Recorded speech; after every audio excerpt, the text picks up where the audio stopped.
It's time to deal with something that I've been putting off for a while.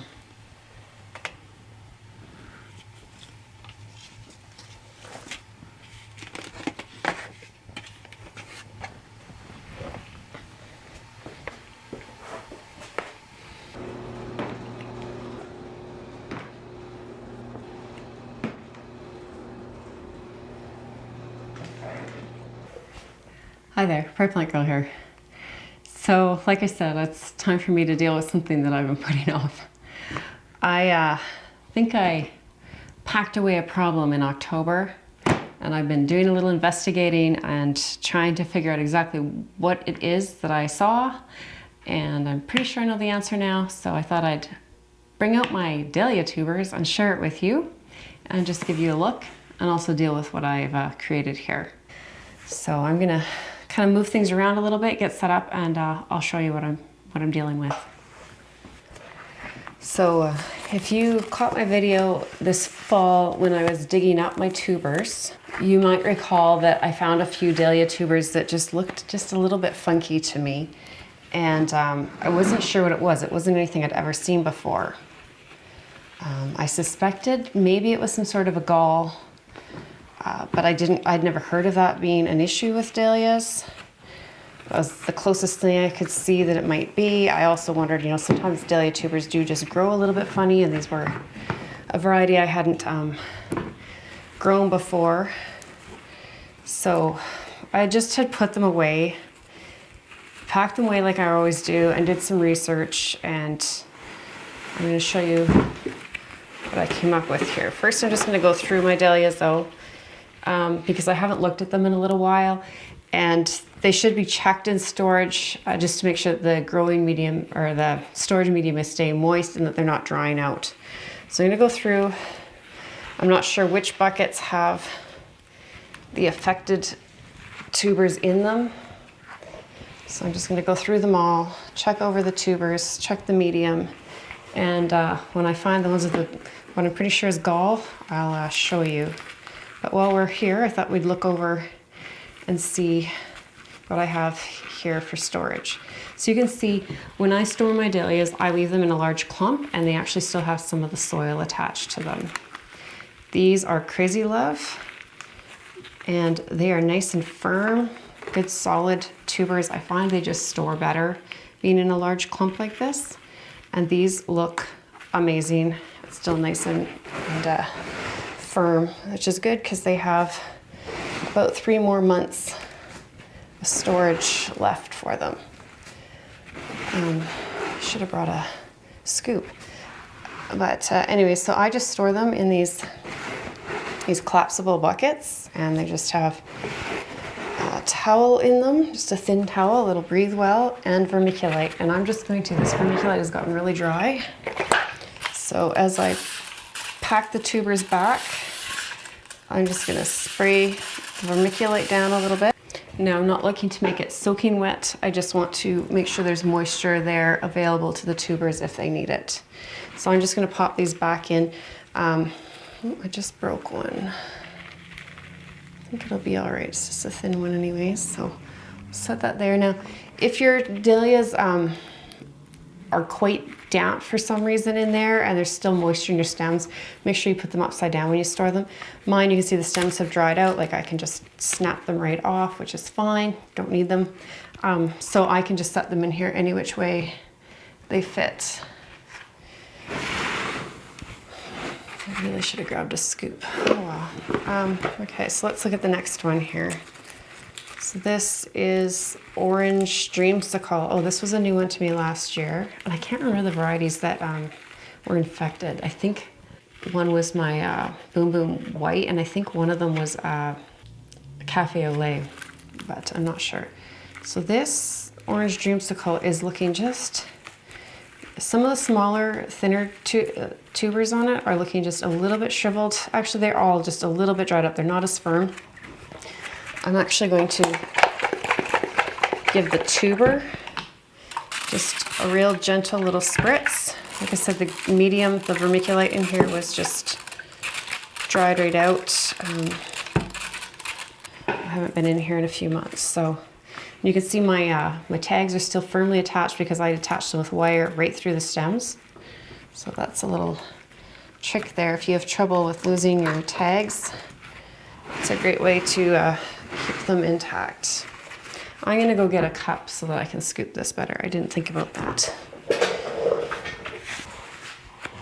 So while I'm looking for the ones that I'm pretty sure have the gall, let me tell you a little bit about what it is. Crown gall is a bacterial infection that happens in the plant. It's caused by, and I wrote it down, the bacterium Agrobacterium tumefaciens.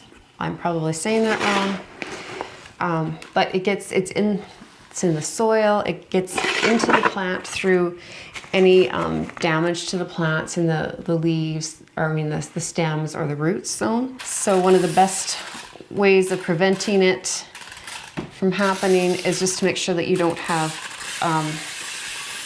damage to your plants when you are planting them. So I'm just getting the vermiculite back over top of these tubers, and then I have one more in here I want to look at. I'll cover these a little bit. I like to try and make so there's some space between them. So if I do wind up with any rot or problems in my stored dahlias, it's not transferring from clump to clump. So there's one more small clump here. This is another crazy love. It was obviously a much smaller clump, but they're very dried out looking.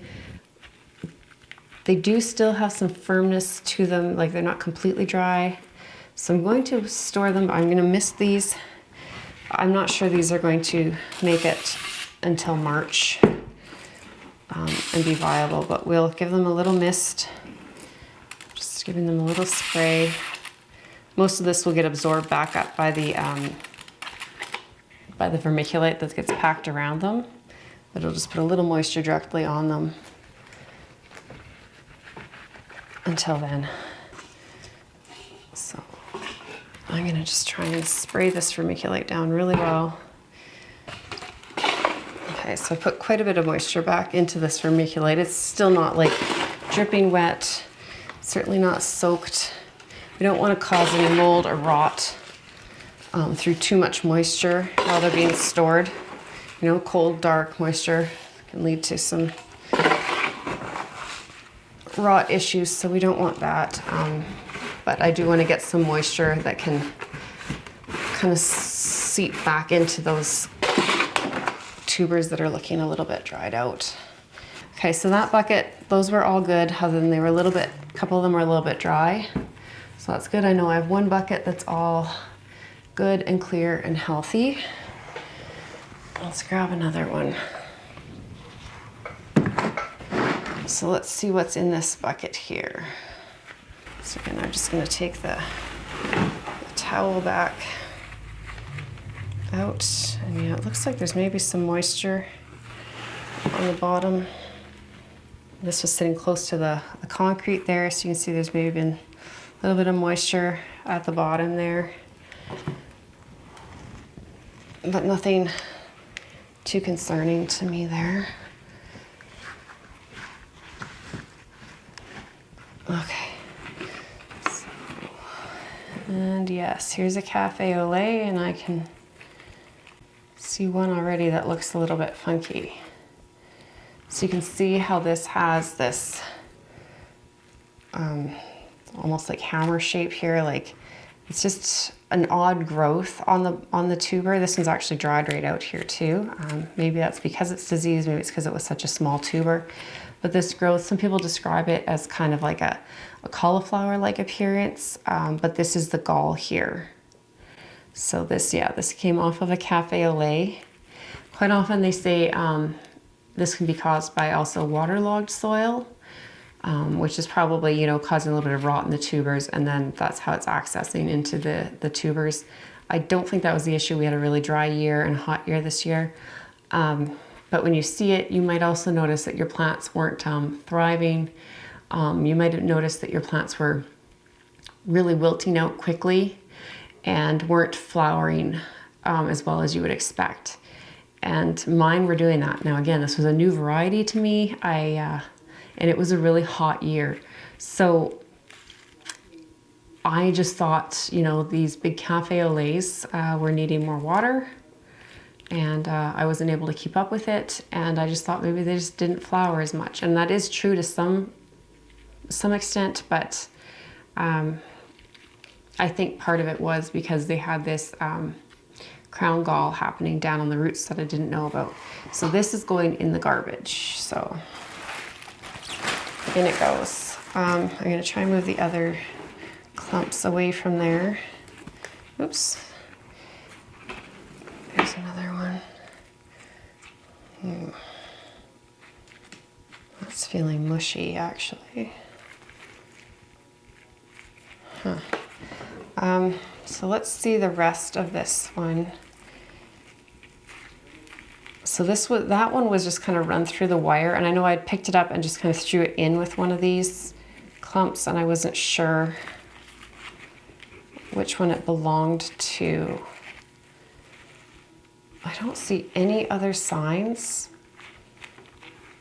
on this tuber. These all look really nicely shaped and formed, and they feel really healthy and firm. Like even these skinny ones are really firm still. So I'm thinking that this one is probably fine. I'm just going to set it to the side here. Oh, here's a little piece that broke off. And now let's look. This is just a loose piece. It's not even labeled, and they're pretty dried up. And the ones that aren't feeling good anyways. Like this one's like hard, dried up hard though. Totally desiccated, so we'll get rid of it. This is another cafe au lait.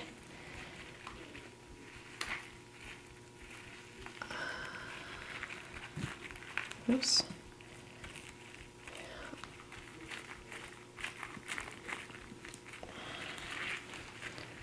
Some of these just feel almost too soft to me, but I don't know if it's because they're dried out soft. But they're showing a lot of signs of desiccation, so I think they're just soft because they're drying out. So I'm going to leave these together. They don't look diseased at all to me. They don't look like they have any Crown Gall on them. So I'm going to set these over here. This little piece was just stuck in there.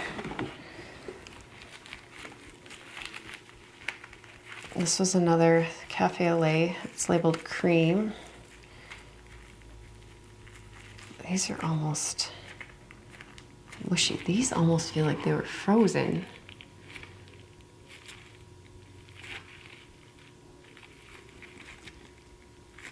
I can't just break them open though, like they're not mushy like that. So we'll leave them and see what happens with those. This again, I think these just really are drying right out. I don't know why the one is so good and the others look terrible. Unless it's the disease in some of them.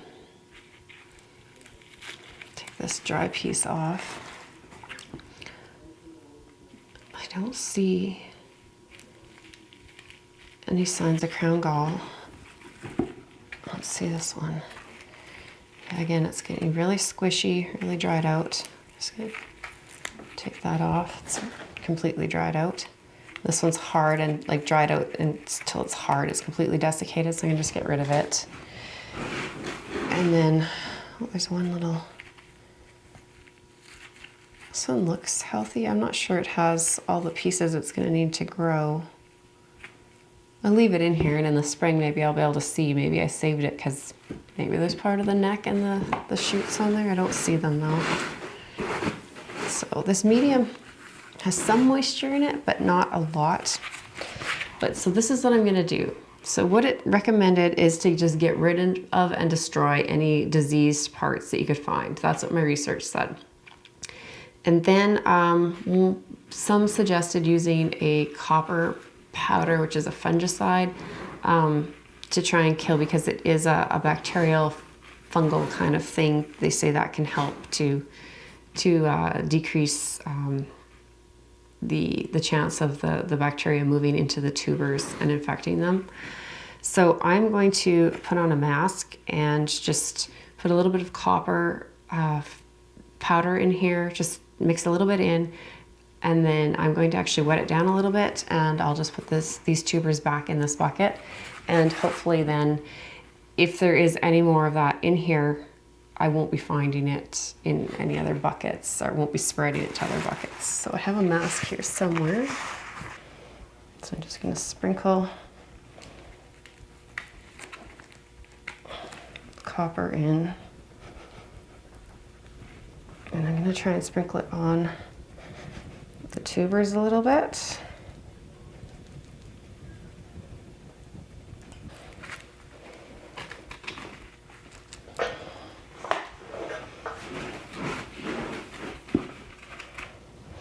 And I'm also going to put some moisture back. Okay, so you can still see there's still quite a bit of dry in here. That just added just a little bit of moisture to it. And I'm going to put some on a layer, put my tubers back in, and then we'll move on to the next bucket.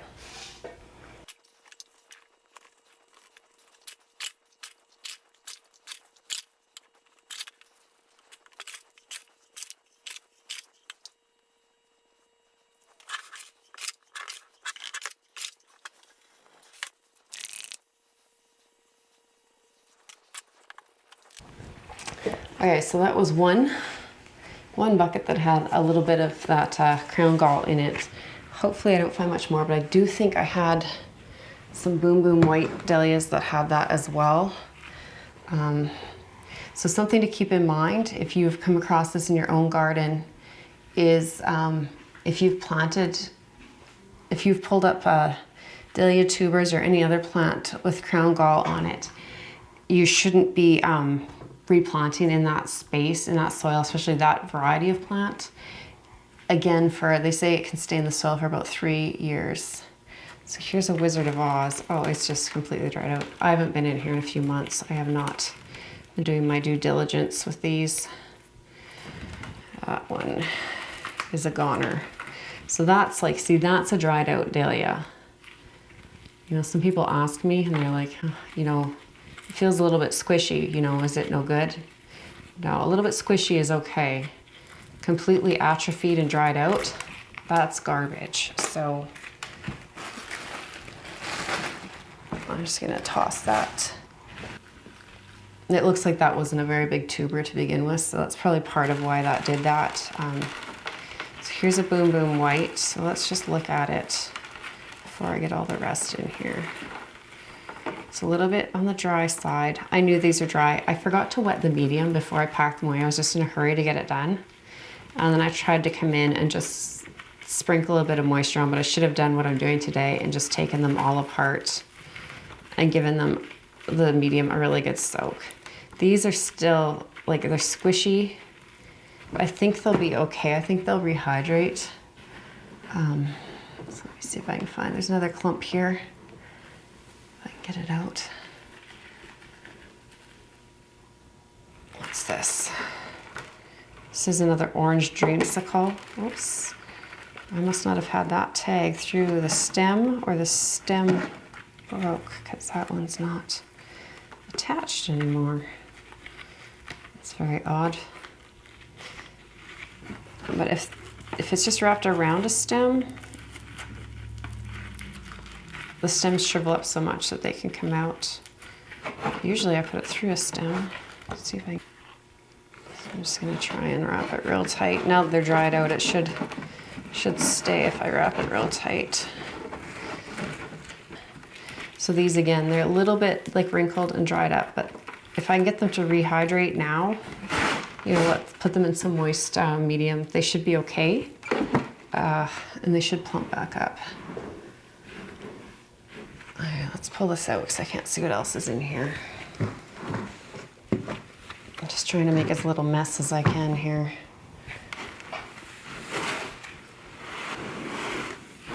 That was all that was in there. And this medium, I don't know if you can see how dry and dusty it is. That's probably why these are so dried out. So I'm gonna give it, and the tubers a really good wetting here. And hopefully they'll plump back up for me and look better when I pull them out in March. Vermiculite can hold quite a bit of water. That's why I like using it as a storage medium. It'll hold quite a bit of water and release it, you know, into the tubers when they dry out, but retain, it won't let them get like waterlogged. Like I said, I was just in a hurry this year and just didn't wet it well enough. And it's my first year using these crates that are more open. Usually I use like plastic tubs. So I just maybe underestimated how much moisture I needed to add when I realized that. And I haven't been diligent about checking on them.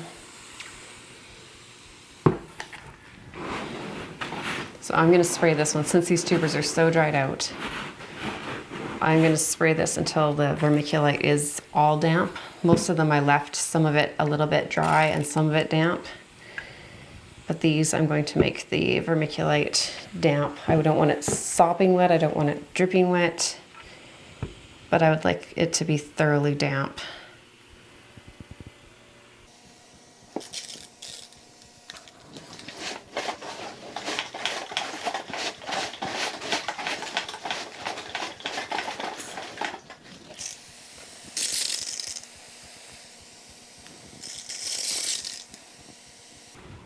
Okay, so hopefully you can see the difference in that, like, you can see how it kind of holds together now, but it's not wet, like there's no moisture coming out of this whatsoever, but it's definitely nice and damp throughout.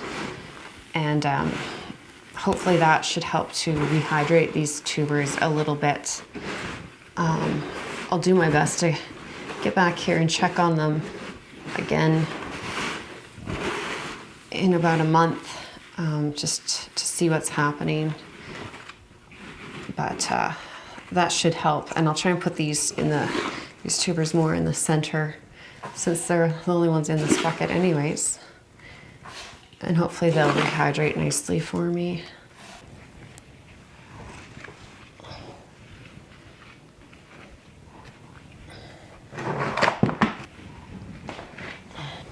Okay, so last bucket. Let's see what's happening in here.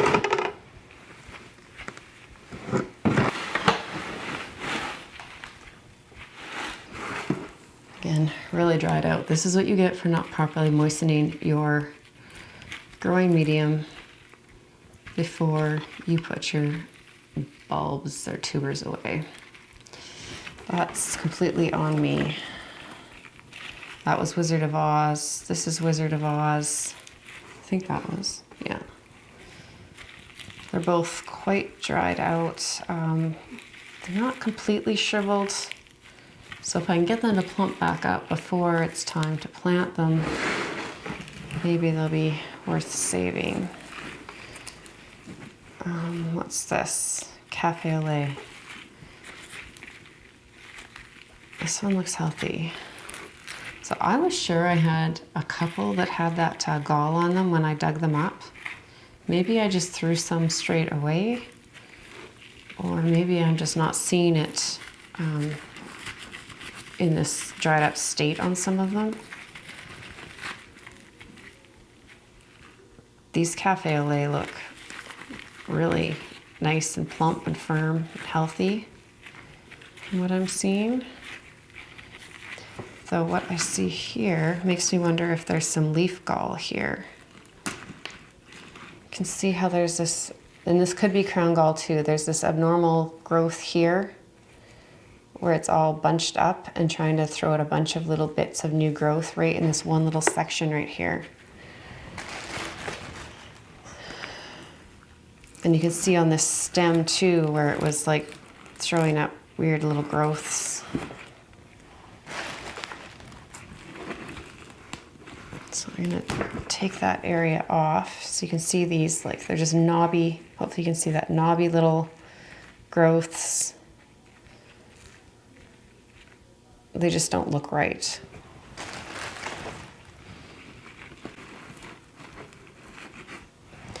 Now, from my research, it says that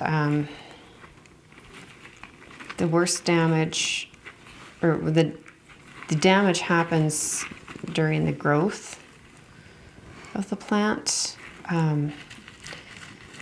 So I'm not too worried about the vermiculite, because that was something I was wondering about, all this vermiculite, if I was going to have to throw it all away, because vermiculite's not cheap. But it doesn't seem like, because they're not in their growing stage, it seems like they're probably okay. And like I said, I'm just putting the copper in just to be on the safe side. But yeah, this tuber, there's so much of it that seems like it has quite a bit of crown gall. I'm going to try and give you a better look at it here. There's more over here. It's just kind of all over it. So I think I'm just going to wind up tossing this entire clump, which is really sad. But I'd rather get rid of it now than continue to spread this through my yard. Hopefully you'll be able to see what I'm seeing here. Let's see if I can find a spot. If you can see how kind of like bunched up the growth is right there. It's just not right. That's not normal development for stems or tubers in there. There's another spot here where I'd pulled some off. One of these stems had a clump on it. There's more right down in there. And even, I don't know if you can tell, but even here, the way these are growing so many little clumps of stems in there, I think there's almost some wanting to develop there. There's more back in there, maybe back in the back there. And it's actually kind of almost like a warty looking, like it's trying to develop some clumps along this one tuber along here. So yeah, unfortunately these are really nice looking tubers otherwise, but I think they need to just be tossed just to be on the safe side. Now I'm gonna put this, and these won't go in my compost, these are going in the garbage. So that's my bag of diseased pieces. There were a couple really dried out bits that I pulled off. In fact, I'm gonna take some off of here. I forgot to grab my secateurs for this project. Yeah, so I'm gonna do the same thing with this bucket as I did with the other one where I found that one little piece that looked like gall. So I'm gonna spread the copper in here. And again, this is really dried out and these are as well. So I think I'm gonna spray this down really well and pack them back up, and then I'll just look at them in March and see, once they're plumped up, if I see anything on these others. Hopefully they're plumped up. And then I'll go from there.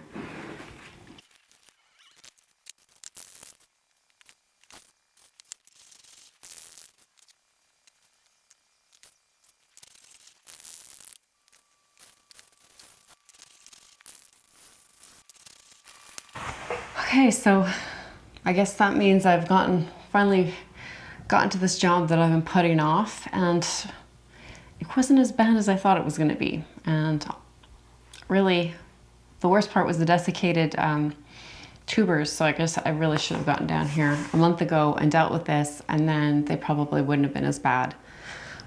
I used, this is a 1.5 liters, and there's just a little bit left in it. So that's about 40 ounces. No, 1.5 liters is up to here. So that's probably about 50 ounces. I would say 3/4 of that was in those 2 buckets that were really dried out. I don't normally add that much water back in when I'm checking on my tubers partway through the winter. But like I said, I had forgotten to moisten these when I packed them away, and I had just sprinkled some water on top later when I realized that, and obviously it wasn't enough.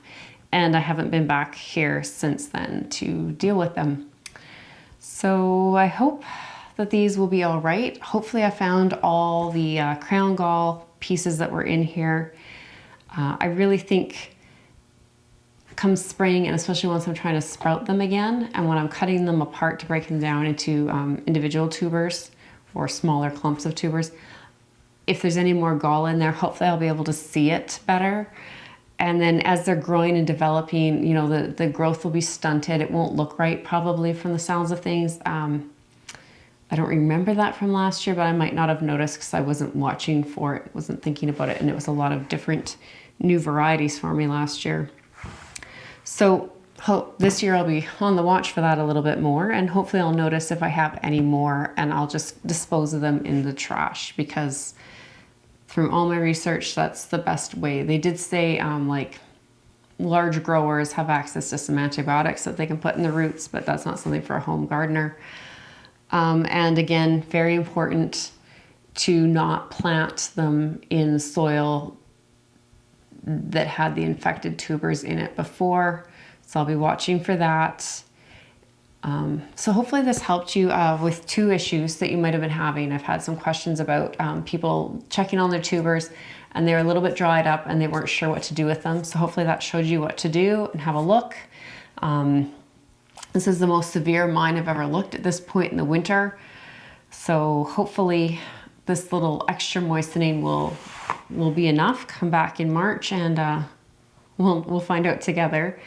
But I think that'll be the best thing. But you can see the difference between some that are really healthy and definitely have the moisture, and some that were quite dried out, but still, I think, viable. And then I had a few there that I showed you that were completely dried out and no good.